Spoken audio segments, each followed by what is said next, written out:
What if a millionaire used to control, silence and solitude found love again in the most unlikely place? Marcus only wanted to visit his mother, but he had no idea that the house held something other than memories. It held Lucy, a silent immigrant, her gaze marked by loss, but her soul steadfast as if she had survived it all. Between mistrust, pride, and unspoken glances, an unexpected and dangerous feeling is born. Because Lucy has a past, and Marcus has a need for control. And when love comes knocking, it doesn't always ask permission. You're about to follow a true love story, the kind that isn't born in comfort, but flourishes in chaos. Stay until the end, because sometimes it's in the middle of the storm that the most sincere chance to start again is born. The cobblestone road that led to the mansion seemed narrower than Marcus remembered. Or perhaps it was his memory that had grown longer over the years. The car stopped in front of the iron gate, which creaked as it opened, as if it too was surprised by this visit. Marcus got out without saying anything to the driver, carrying only a small suitcase. There was no emotion on his face, just the tiredness of someone who no longer knew where he belonged. The door opened before he knocked. His mother was standing there with her hair neatly tied up and a sharp look on her face. "Hi, Mom." "Took you long enough?" was all she said before turning her back and walking inside. The house was just as he remembered it, imposing, silent, imbued with a scent that mixed old wood and lavender. And there was something else, a presence. As he turned into the hallway, he saw a female figure discreetly carrying a tray. She was wearing a white apron, her brown hair neatly tied up. As soon as she saw him, she stopped. "Who's the new employee?" Marcus asked in a neutral tone. His mother answered without looking at him. "Lucy. She looks after the house and me, more carefully than you." Marcus didn't answer. The silence that followed was heavier than air. Later, while unpacking his suitcase in his old room, Marcus looked around. The furniture was all in place, but nothing looked the same. The childhood he had lived there had disappeared between the gaps in the wood. He sat on the edge of the bed, running his hands over his face. The visit had been his idea, an attempt at reunion, redemption perhaps, but he already felt the weight of pride trapped between him and his mother. In the late afternoon, he went downstairs for dinner. Lucy was just finishing setting the table. When she noticed him, she nodded slightly. "Good evening, Mr. Marcus." "You can just call me Marcus, whatever you prefer." Her mother sat at the head of the table, as usual. Marcus on one side, Lucy on the other, serving the meal in silence. For a few minutes, all that could be heard was the cutlery touching the plates. "Do you always look like that when you clean the floor?" Lucy asked suddenly. Marcus stared at her, surprised at her boldness. "I don't usually look at anyone very much." She nodded. "That explains a lot." His mother let out a soft, muffled laugh. Marcus, disconcerted, looked away. "Everything's still the same here, isn't it?" he said, trying to break the mood. "No, son," replied his mother, staring at him. "It's just that you're stuck inside." The phrase hung in the air like a sentence. Marcus finished eating in silence, and before going up to his room, he took one last look at Lucy. She was no longer staring at him. She was collecting the plates, as if what she had said earlier was just part of her routine. But Marcus knew there was something about that woman, and it wouldn't be easy to ignore. The next morning, Marcus woke up to the distant sound of a broom sliding across the floor. Still lying down, he looked up at the decorated plaster ceiling, remembering the days when that noise was the sign that the world outside was already spinning, even if he wanted it to stop. He got up, put on his shirt, and went downstairs with firm steps. As he entered the living room, he saw Lucy cleaning the bookcase. She didn't notice him immediately. She was concentrating, as if each piece of furniture carried a story that required care. "Always so dedicated," commented Marcus, making her turn around with a slight startle. "Good morning, Mr. Marcus." "Marcus, we've been over this." She nodded with a discreet smile, returning to her task. He watched her for a few seconds. There was something about the way she moved that bothered him, not because of her job, but because of the serenity with which she did it. "Do you always look like that when you clean the floor?" Her phrase the night before echoed in his head. "How long have you been working here?" "Almost a year," she answered without stopping cleaning. "Ever since your mother fell and fractured her hip." "She never told me."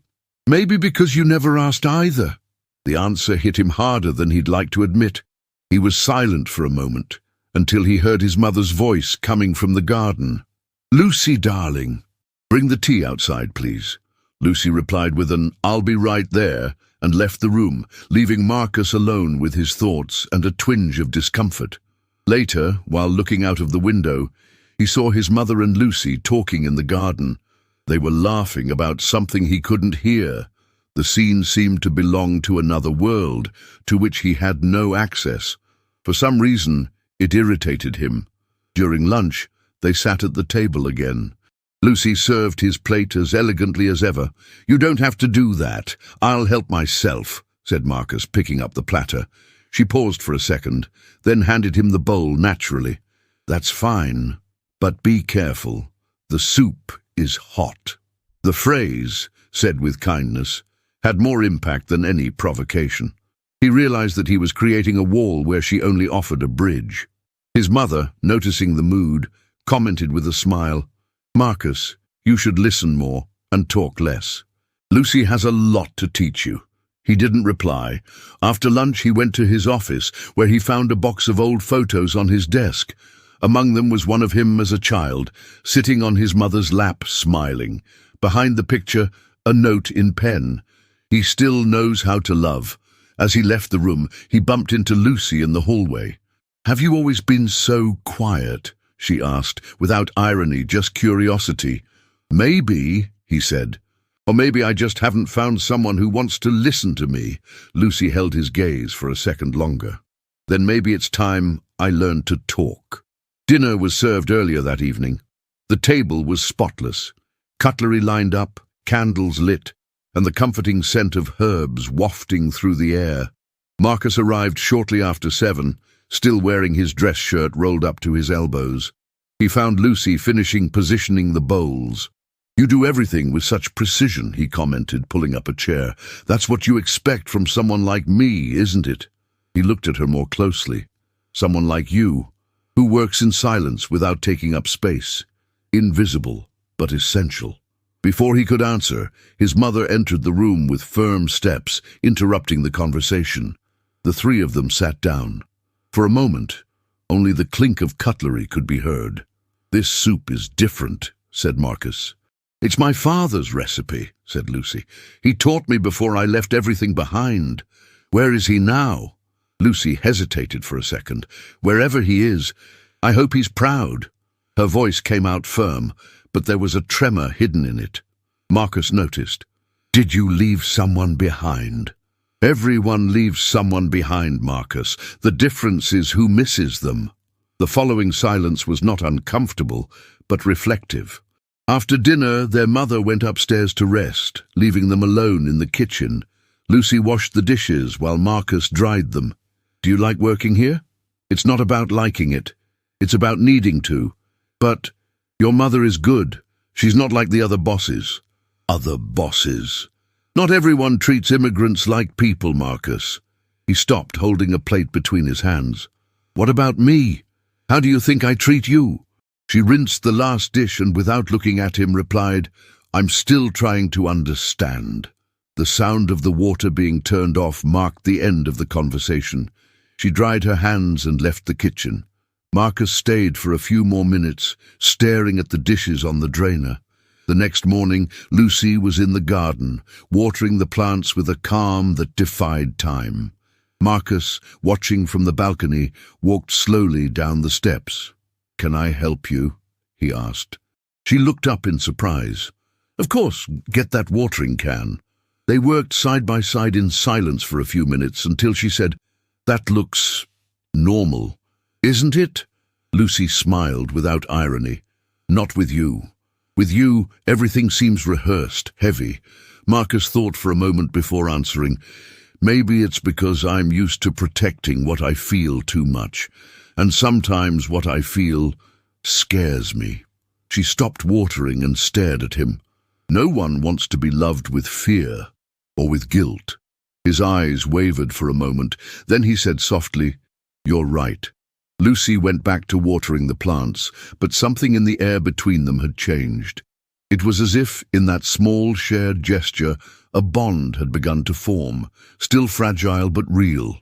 The sky had been threatening rain since early afternoon. The heavy clouds moved in slowly, as if they were waiting for the right moment to fall. Marcus, sitting on the balcony, watched Lucy walk through the garden with a basket of clothes. There was something hypnotic about his presence, a lightness that contrasted with the weight he carried on his chest. She paused for a moment, looking at the sky, and then hurried back inside. The first drops began to fall. Marcus got up and entered the house almost at the same time as her. "Looks like the rain won," he said. Lucy smiled, taking off her wet shoes. "It always does. We just try to put it off." There was a moment of silence. The two of them stood there in the doorway, looking at each other as if they were searching for something they couldn't even name. "Would you like some tea?" she asked. "Yes, please." They sat down in the kitchen facing each other. The raindrops drummed on the roof, creating a peaceful rhythm. Lucy stirred her tea calmly, avoiding his gaze. "Have you always been so restrained?" Marcus asked. "No. Life has taught me to avoid words and gestures. I'm the opposite. I always thought I needed to be strong all the time, show nothing." "That's not strength, Marcus. It's fear." Her sincerity disarmed him. He leaned his elbows on the table and said, "What if I told you that I want to learn to feel again?" Lucy looked up. "I'd say you're on the right track, but the first step is to stop asking for permission." That night, the weather turned cold, and the power went out for a brief moment. The mansion sank into a comfortable dimness. Marcus searched for candles, and when he returned to the living room, he found Lucy sitting on the floor, near the fireplace. "I've always felt safe around fire," she said, as he lit the candles. "I've always been afraid of it, of losing control, of getting burned. That's because you never saw it as light, only as a threat." They sat in silence for a few minutes. The sound of the rain outside seemed like a trail to that moment, suspended in time. Marcus approached and sat down next to her. Their hands almost touched, their eyes met. "Can I ask you something?" he said, his voice low. "Yes." "Do you feel the same way?" Lucy hesitated. The answer was there between her eyes and her sigh. "I do, but it scares me." He leaned in slightly, as if the kiss was inevitable. But before their lips touched, the door opened with a bang. His mother came in, startled by the blackout. "Is everything all right in here?" Lucy stood up quickly. Marcus stayed where he was, the moment lost in the wind.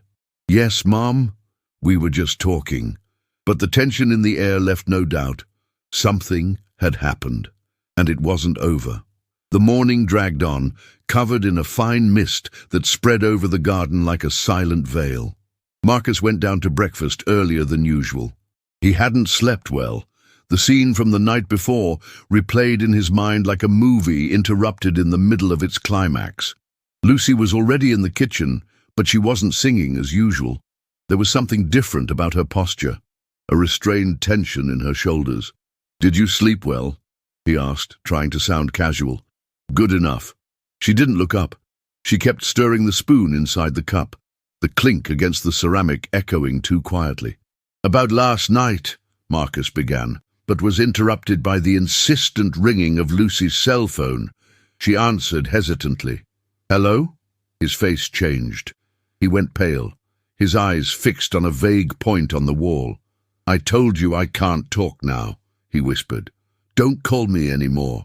She hung up quickly and put her cell phone back in her pocket. When she realized that Marcus was watching her, she tried to disguise it. "Problems." "Nothing important," she replied, but her voice wasn't convincing. Later, Marcus looked for his mother. He found her reading in the living room. "Mom, who exactly is Lucy?" She looked up calmly. "Why do you ask?" I heard a phone call, someone threatening her, and she said she couldn't talk. That doesn't sound normal to me. Mum closed the book slowly. Lucy has a story, like all of us. You judge without knowing what she faced. She came here running away from something that life tried to tear away from her. She lost everything, and yet she's still standing. And you knew this, and never told me? And have you listened to me in recent years, Marcus? He lowered his gaze, struck dumb. She's hiding something, I can feel it. Or maybe you're just afraid of how you feel about her. The conversation ended there, but the discomfort remained. Throughout the afternoon, Marcus avoided Lucy, who also seemed distant. When they crossed paths in the corridor, their eyes touched for a second that lasted far too long, but neither of them said a word. In the evening, Marcus went out onto the balcony to get some air. He saw Lucy discreetly going out the back door. Curious, he followed her at a safe distance. She walked to the gate, where a man was waiting on the sidewalk. They seemed to be arguing. He couldn't hear what they were saying, but he saw when the man held her arm tightly. Lucy let go, turned away, and hurried back to the house.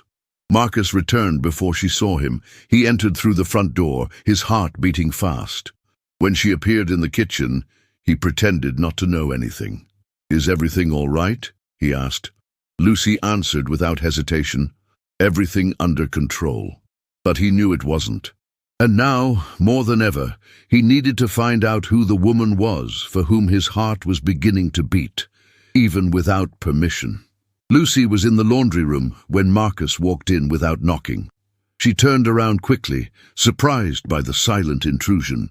"We need to talk," he said firmly. She put down the folded garment and crossed her arms. "About what?"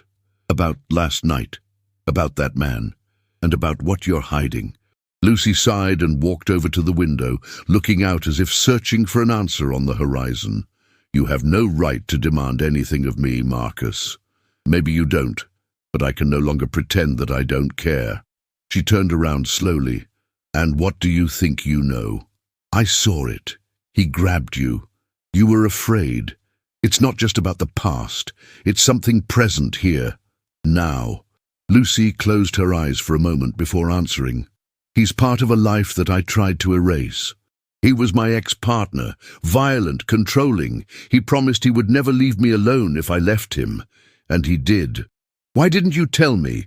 Because you'd look at me exactly as you do now. With judgment, with fear, like all the others." Marcus took a step towards her. "I'm not afraid of you, Lucy.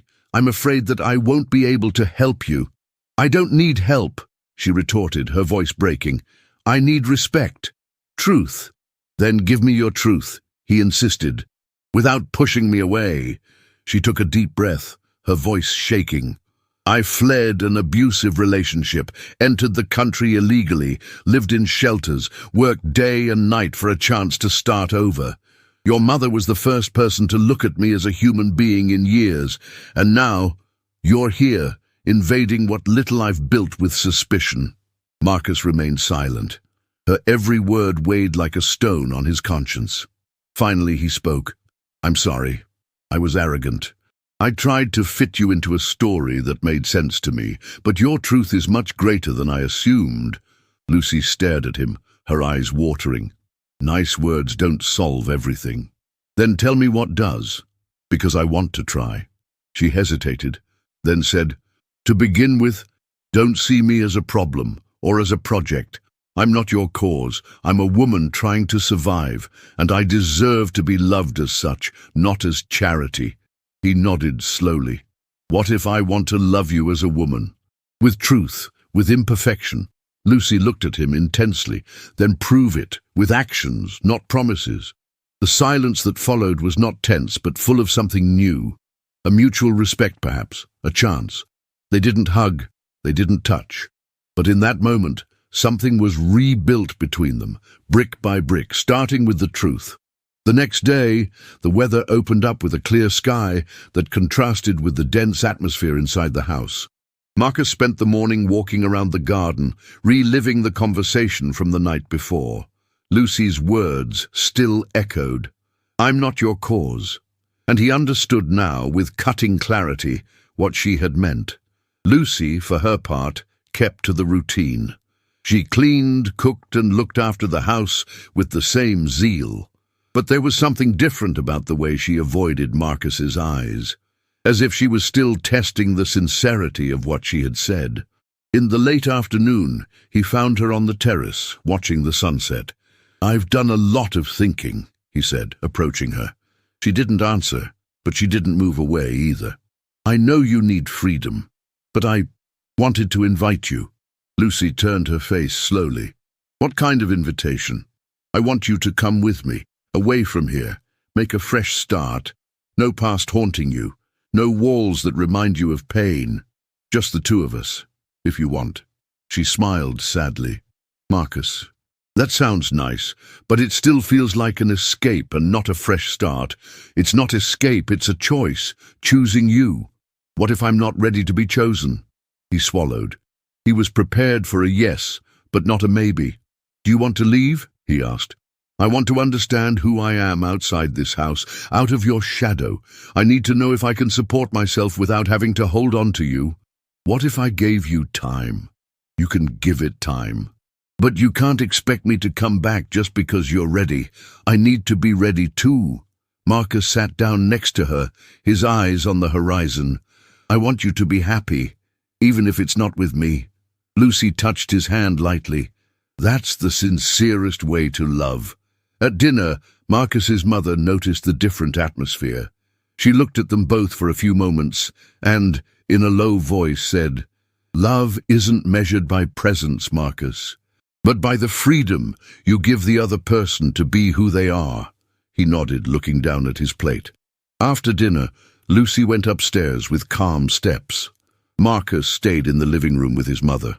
"Did I ruin everything?" "No. You started to fix it. And that's more than most people can do." "But what if she doesn't come back?" Mum smiled.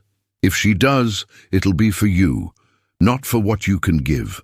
And that is worth more than any promise." Marcus looked at the stairs, where Lucy had disappeared minutes before. He knew that love was no longer about insisting, but about waiting. And now he had to learn to do that, with an open heart, for the first time. The house was silent the next morning, more than usual. Lucy had left early, leaving only a note on the kitchen table. "Thank you for everything. I need some time. Love, Lucy." Marcus read those words silently, without drama. Folding the paper carefully, he tucked it into his shirt pocket like someone who keeps something precious.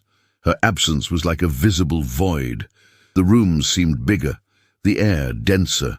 For days he followed his routine at his mother's house, but now with a different eye.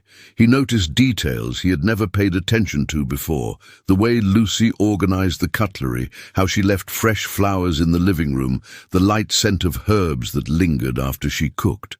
On the balcony in the afternoon, Marcus chatted with his mother while they drank tea.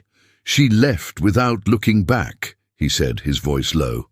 "It wasn't running away, Marcus. It was courage. Sometimes loving is also knowing how to leave. And if she doesn't come back, then you will have loved someone who changed you, and that's more than many people have in a lifetime." Days passed. No news, no notes. Until, one cloudy morning, the letter carrier delivered a letter addressed to Marcus, a letter with delicate handwriting that he would recognize among 1,000. He opened it with trembling hands and began to read. "Marcus, I didn't go away from you. I went towards myself. I needed this time to remember who I am, beyond what I've experienced, beyond what I've suffered. And do you know what I discovered? That I can still love, not out of fear, not out of need, but by choice. You saw me whole even when I tried to hide, and that freed me more than you know. If I come back, it will be because I want to, and not because I need to. Thank you for loving me without holding me back. Lucy." Marcus closed his eyes at the end of the reading. He took a deep breath. It was strange to feel pain and hope at the same time, but that's exactly what it was. A few more weeks passed. The house remained calm. And then, one afternoon, while he was reading on the balcony, he heard footsteps in the doorway. He stood up slowly, like someone afraid of creating an illusion. Lucy was there, a small backpack on her shoulders, her gaze firm and serene. "Do you still have coffee?" she asked with a restrained smile. "There always is. And there's a seat too if you still want it." She approached slowly. They didn't run towards each other. There was no speech, no movie scene, just a shared look full of unspoken truths. Lucy took off her backpack, put it on the floor and said, "Now we can start again, for real." And for the first time, Marcus didn't feel the need to control anything, just to live with her.